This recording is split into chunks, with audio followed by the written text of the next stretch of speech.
Silakan duduk Bapak Ibu Saudara. Puji Tuhan. Ya, di pagi ini ya saya akan berbicara tentang menggarami dunia. Ya, menggarami dunia. Hal ini sangat penting ya, karena inilah perintah Tuhan Yesus. Tuhan Yesus berkata, kamu adalah garam dunia. Jika garam itu menjadi tawar, dengan apakah ia diasinkan? Slide berikutnya. Tidak ada lagi gunanya selain dibuang dan diinjak orang. Yesus berkata, kamu adalah garam dunia. Betul? Kepada siapa Yesus katakan ini? Kepada mereka yang mendengar khotbah Yesus di bukit. Dan orang yang paling dekat dengan Yesus adalah para murid.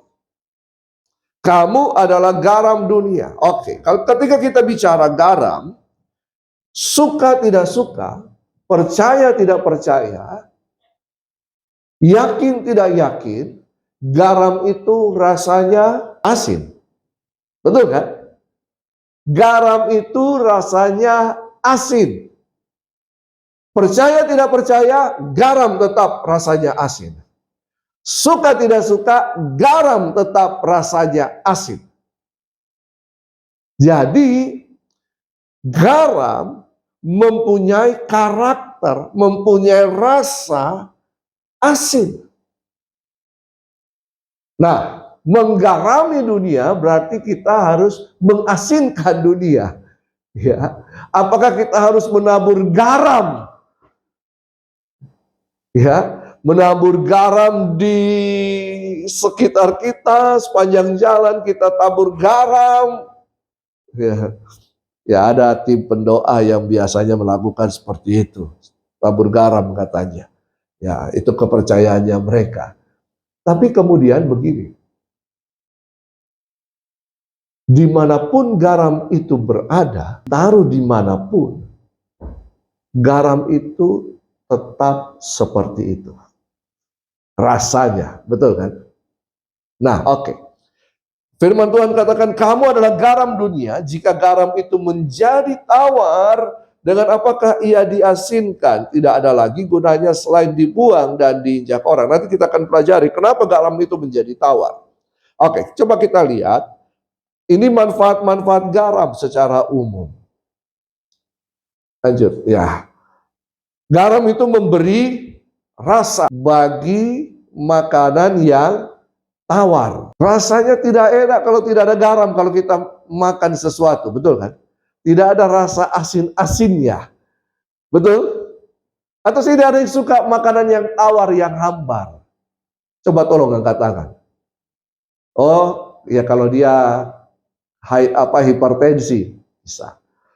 Nah, tetapi begini Bapak Ibu, garam itu memberi rasa, garam itu memberi dampak dimanapun dia berada. Bahkan garam itu merupakan pengikat bumbu. Ini dia. Garam itu pengikat bumbu. Walaupun ibu-ibu sudah taruh bumbu-bumbu, tidak ada garam, rasanya juga tidak enak. Betul kan? Suka makan coto?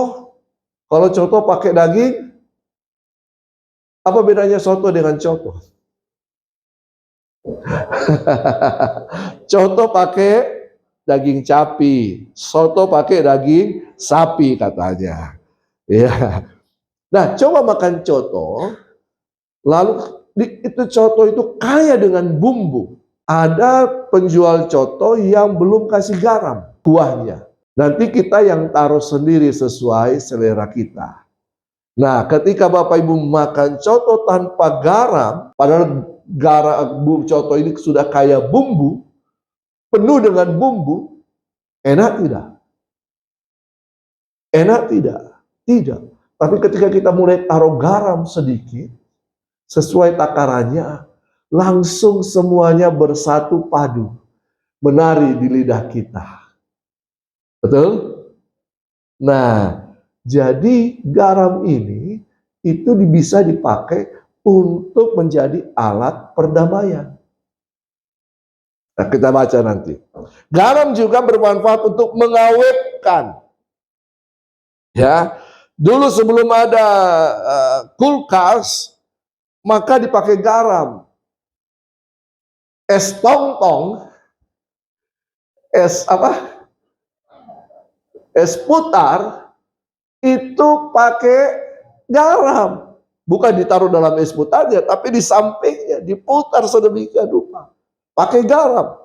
Garam juga memberikan nutrisi. Ada orang yang diet garam, tidak mau makan garam. Tubuh perlu garam. Kalau tidak bahaya. Tubuh kalau kekurangan garam, salah satunya ya kaki ini tidak kuat. Itu salah satunya. Salah tiganya banyak.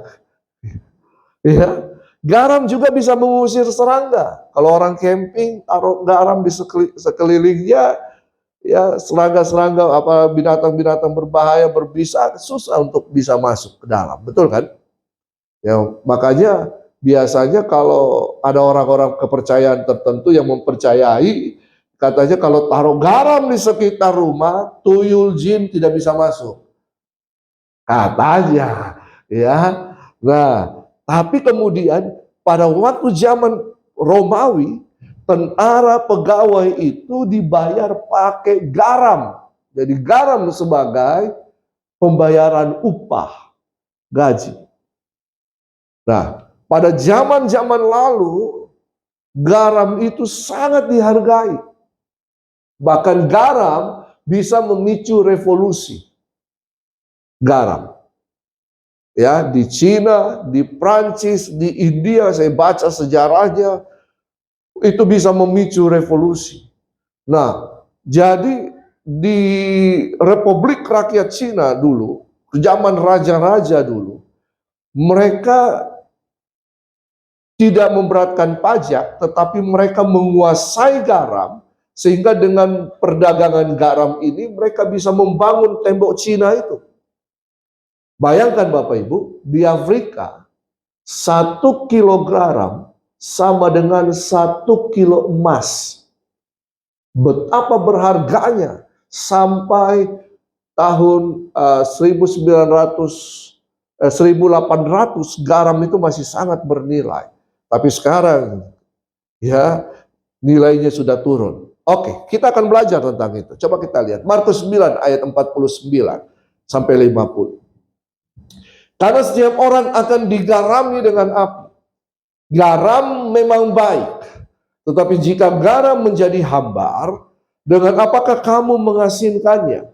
Hendaklah kamu selalu mempunyai garam dalam dirimu dan selalu hidup berdamai yang seorang dengan yang lain. Oke, kita pelajari pelan-pelan. Karena setiap orang akan digarami dengan api.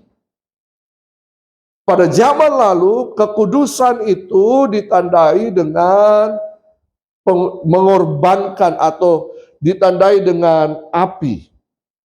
Hewan-hewan yang dikuduskan itu harus dilaburi dengan garam. Jadi ada proses ke situ.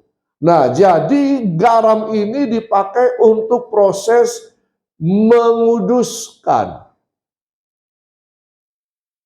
Proses. Jadi begini, proses itu sering terjadi dalam kehidupan saya dan saudara. Apakah proses itu? Masalah, persoalan. Itu.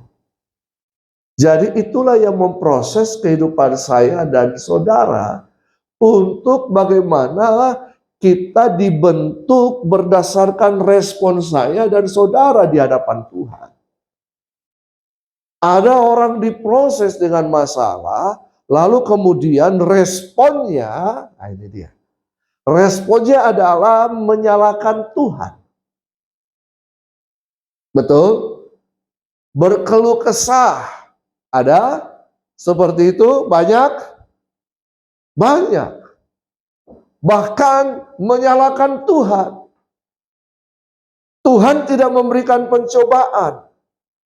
Tapi kemudian masalah dan persoalan itu bisa menjadi alat untuk memproses kehidupan saya dan saudara. Kita berarti sedang digarami. Nah, satu. Yang kedua, garam memang baik. Tetapi jika garam menjadi hambar, dengan apakah dia diasinkan? Bisakah garam menjadi hambar? Kenapa ayat ini bisa muncul? Seperti tadi di Matius pasal 5. Karena memang pada zaman dulu, garam itu dicampur sesuatu. Dicampur dengan tanah, untuk bisa kemudian dibawa. Nah, ketika kadar garamnya banyak, maka garam itu bisa mempengaruhi, bisa terasa lebih. Tetapi kalau kadar garamnya sedikit, maka garam itu akan meleleh. Sehingga rasanya hambar. Nah, dalam penelitian, kenapa garam itu hambar? Karena terlalu banyak garam diberikan. Itu bisa hambar. Makanya dikatakan di sini, garam memang baik kalau secukupnya. Saya dan Bapak Ibu adalah garam dunia. Kita kumpul di sini, betul kan? Oke. Saya memberikan garam, mengeluarkan garam. Bapak Ibu mengeluarkan garam. Bisa kelebihan garam enggak di tempat ini? Bisa. Karena kelebihan, makanya rasanya akan hambar. Kenapa kelebihan? Karena saya ingin menunjukkan sesuatu yang saya punya. Saya ingin menunjukkan karunia saya ingin menunjukkan talenta saya ingin menunjukkan siapa saya. Sehingga masing-masing mengeluarkan itu. Nah, ketika masing-masing mengeluarkan itu, ibaratnya kita misalnya Brenebon satu panci begini, tiap orang memberikan 1 kilo garam. Rasanya menurut penelitian akan hambar. Bahkan cenderung pahit. Makanya dikatakan garam itu baik kalau secukupnya. Contoh, orkestrasi, musik. Karena saya juga pemain musik. Orkestrasi. Harmonisasi tercipta ketika semuanya berada pada level yang seimbang. Tidak ada yang menonjol, tidak ada yang kurang. Semuanya memberikan. Nah, dalam musik itu ada hal yang kita harus pasti. Tidak semua harus memberikan melodi. Betul? Kalau keyboard lagi main melodi, gitar cukup. Kalau keyboard lagi arpeggio, gitar cukup. Bass cukup dum dum dum. Tapi coba semua ketika keyboard lagi gitar juga bass enak tidak? Itu garam. Kalau ada satu yang lebih menonjol, sakit telinga. Betul? Karena ada yang mau menonjol, maka terjadi konflik di dalam gereja. Hubungan akan menjadi hambar. Nah, rasa hambar itu ditandai dengan apa? Kolose 4 ayat 6 berkata begini, rasa hambar itu. Ya, hendaklah kata-katamu senantiasa penuh dengan kasih. Jangan hambar. Jadi orang, nah coba kita lihat tunggu, ini tunggu ya. Dengan apakah kamu mengasinkannya? Hendaklah kamu selalu mempunyai garam dalam dirimu. Ya, artinya begini, hendaklah selalu ada tersedia garam dalam kehidupan saya dan saudara.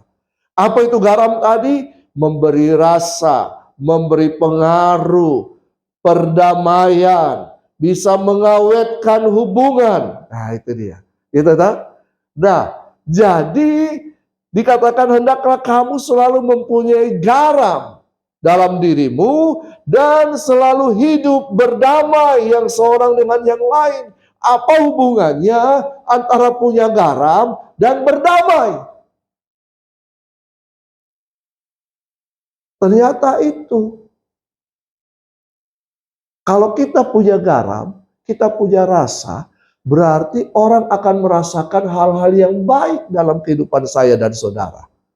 Dan itu biasanya ditandai dengan perkataan. Ayo, ibu-ibu, kalau jengkel dengan suami, cerewet atau diam? Lebih banyak? Lebih banyak?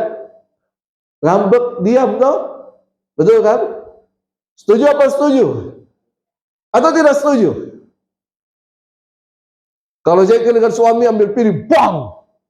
Bang! Bang! Bang! Kayak karate, taekwondo di rumah. Seperti itu. Istri saya biasanya lebih banyak diam. Dan saya juga melihat, meneliti, lebih banyak diam. Ma, ma, diam. Atau kata-katanya jutek, judes. Ma, bikinkan kopi. Bikin kopi sendiri. Iya toh? Begitu ibu-ibu? Karena bapak-bapak. Kalau bapak-bapak lagi marah sama ibu-ibu, sama istri, diam. Halo, kok tidak ada yang ngaku di sini ya? Aduh, takut ada istrinya ya. Biasanya juga seperti itu. Saya juga bapak-bapak. Kalau saya jengkel dengan istri saya lebih baik diam. Karena ketika saya berbicara satu, istri saya bisa berbicara 1000. Lebih baik saya diam. Diam. Ya. Nah, atau kata-kata yang keluar biasa, hambar. Ma, saya mau pergi. Istriku tanya, sudah makan? Sudah. Hambar. Ini dikatakan, hendaklah kata-katamu senantiasa penuh kasih, jangan hambar, sehingga kamu tahu bagaimana kamu harus memberi jawab kepada setiap orang. Jadi kalau kita sudah tidak punya garam, hati-hati. Kata-kata kita, kata-kata yang ketus. Kata-kata kita, kata-kata yang menyakitkan. Kata-kata kita, kata-kata yang nyelekit. Istilah sekarang. Hati-hati. Ya, itu tanda bahwa saya dan saudara sudah mulai hambar. Oke. Lanjut, sedikit saja. Lukas 14 ayat 34 ayat 35 sampai 35. Garam memang baik, tetapi jika garam juga menjadi tawar, dengan apakah ia diasinkan? Tidak ada lagi gunanya. Nah, saudara, Tuhan ingin supaya saya dan saudara mempunyai hidup yang bisa dinikmati orang lain, hidup yang berguna, hidup yang menyatakan bahwa kita ini punya kasih, punya garam itu. Tuhan mau seperti itu. Sehingga ketika kita menggarami dunia, bagaimana kita menggarami dunia? Dengan kehidupan saya dan saudara. Tidak bisa tidak. Kita bukan garam di meja dapur. Kita ini garam dunia. Dapur skopnya kecil. Dunia. sekeliling saya dan saudara, di mana saja dunia. Tuhan mau. Karena kalau tidak, kita sudah tidak berguna lagi. Hidup ini sudah tidak berguna. Selama masih ada kesempatan, mari kita berguna untuk kerajaan Allah. Hidup ini adalah kesempatan. Usia muda dipanggil Tuhan. Ayo layani Tuhan. Tunggu dulu Tuhan, saya mau kerja. Masuk pernikahan, ayo layani Tuhan. Tunggu dulu Tuhan, saya mau kerja.